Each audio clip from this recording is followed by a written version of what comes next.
Good morning friends, স্বাগতম জনাইছোঁ মোৰ ইউটিউব চেনেললৈ। ডিউটিত যাব ওলাইছোঁ আৰু মই যাম আজি মোৰ কিহেৰে জানেনে? মোৰ এইখন স্কুটিৰে। মানে পইচাও খৰচ নাযায় আৰু তেলৰো একো কৰোণাও মোক ধৰিব নোৱাৰে, তেলৰ কাৰণেও পইচা খৰচ নাযায়। তো মই আজি মোৰ এখন স্কুটি দিয়ে ডিউটি যাব ওলাইছোঁ। গাড়ী ভাড়াও ডাবুল হৈছে আৰু কৰোণাৰ কাৰণে ভয় লগা হৈছে। সেইকাৰণে মই ভাবিলোঁ কিয় মই চাইকেলখনতে এনে পৰি আছে, চাইকেলখনকে লৈ যাওঁ আৰু একবাৰ আমাৰ পৰিৱেশ চাওঁ। চহৰৰ পৰিৱেশতকৈ কিমান বেলেগ, সম্পূৰ্ণ বেলেগ। কি ধুনীয়া সেউজীয়া চাৰিওফালে। এইফালে মোৰ আগত ইমান বয়সস্থ মানুহজনে চাইকেল চলাই যাই আছে। তো চাই থাকক। কোনো ৰকম আহি পালোঁ পেডেল মাৰি মাৰি। উফ, বেয়া গৰম লাগছে। ভালো লাগছে, কিবা বহুত দিনৰ মূৰত চাইকেল চলাইছোঁ আজি, বহুত দিনৰ মূৰত। স্কুলত থাকোঁতে চলাইছিলোঁ, কলেজত তাৰ লগৰবিলাকৰ পৰা আড্ডা মাৰি মাৰি গৈছিলোঁ। চাই থাকক আজি মোৰ দিনটোৰ এই ব্লগটো।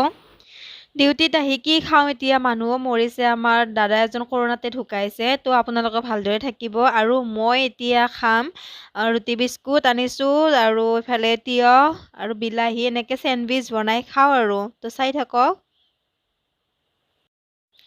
বিলাহী আৰু তিয়হ কেইটুকু চাৰিওফালৰ পৰা ওলাই যায়, ধৰি ধৰি খাব লগাত পৰিছে।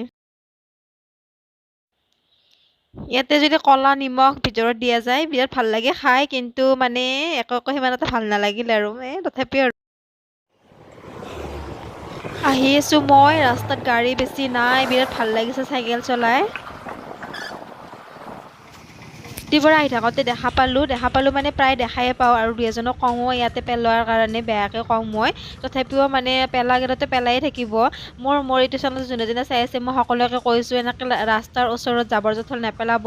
প্লাষ্টিক বা মাস্ক আদিবোৰ জ্বলাই পুৰি দিব আৰু লেতেৰা বস্তুবোৰ গাঁত খান্দি ঘৰতে আৱৰ্জনাবোৰ ৰাখি থ'ব আৰু নিজৰ চহৰটো নিজে চাফা কৰি ৰাখিব। আহি পালোঁ ঘৰ আৰু মাস্ক মাৰি থকাৰ কাৰণে মুখত তেল যে লগাইছোঁ, তেল লগাৰ নিচিনা হৈছে আৰু মোৰ বহুত ভোক লাগিছে। মই গা চা ধুই এতিয়া ভাত খাওঁ। মই কৈছোঁ আমাৰ মানুহ মৰিছে আৰু মানুহ মৰিলেতো জানেই গধূলি নোহোৱাৰ আগতে নিৰামিষ খাব লাগে। তো আমিও এনেকৈ তলত বহি লৈ কলপাতত এনেকৈ ভাত খাব লৈছোঁ। আৰু কি কাৰণত এনেকৈ নিৰামিষ খাব লাগে যোনে যোনে ভালকৈ জানে মোক ক'বচোন। মই জানো অলপ, ইমান ভালকৈ নাজানো। তো আপোনালোকে মোক কমেণ্টত জনাব কি কাৰণত আমি নিৰামিষ খাব লাগে মানুহ মৰিলে। আৰু মই এনেকৈ সেৱা কৰি ভাত খাওঁ, কাৰণ সুখ দুখত যেনেকৈ ভগৱানৰ নাম লওঁ, আমি খোৱাৰ সময়তো ভগৱানৰ নাম লৈ খাব লাগে। কাৰণ আমাৰ এনেকৈ অন্ন কেতিয়া আমি মায়ে পাওঁ আৰু খোৱাটো সেইটোতো কোনেও নাজানে, সেইকাৰণে ভগৱানৰ নাম লৈ খাব লাগে। ভাত খাই মুখত তামোল ভৰাই এনেকৈ খোজকাঢ়ি আছোঁ আৰু ভাত খোৱাৰ পিছত খোজকাঢ়িব লাগে, সোনকালে হজম হয় বুলি মই বিশ্বাস কৰোঁ আৰু। ৰুমত আহি দেখা পাওঁ আমাৰ টিকলিটো বিচনাত উঠি আছে, এইক আজি বম মাৰি দিম। ভাগৰ লাগিছে বোলো অলপ বিচনাত থওঁ, নাই এই আৰু উৎপাতত শুব নোৱাৰি দেই। আমাৰ দাদাৰ ল'ৰা, মোৰ ভতিজা, বহুত বদমাছ হয়, কেনেকৈ মোৰ লগত লাগিয়ে থাকে। ঘৰৰ লেচু খোৱাৰ মজাই বেলেগ। এতিয়া লেচু খাম। সৰু বাচ্চাবোৰো খালি মোবাইল লাগে, মোবাইল ইমান ভাল পায় সিহঁতে। আমিতো সৰু থাকোঁতে বা এইবিলাক জানা নাছিলোৱে নেকি, কাৰণ আমাৰ মাহঁতে কোৱা শুনো। হাই ফ্ৰেণ্ডছ, কি খবৰ? খবৰ নিশ্চয় ভাল। এই হাই দিছো বা জানছে।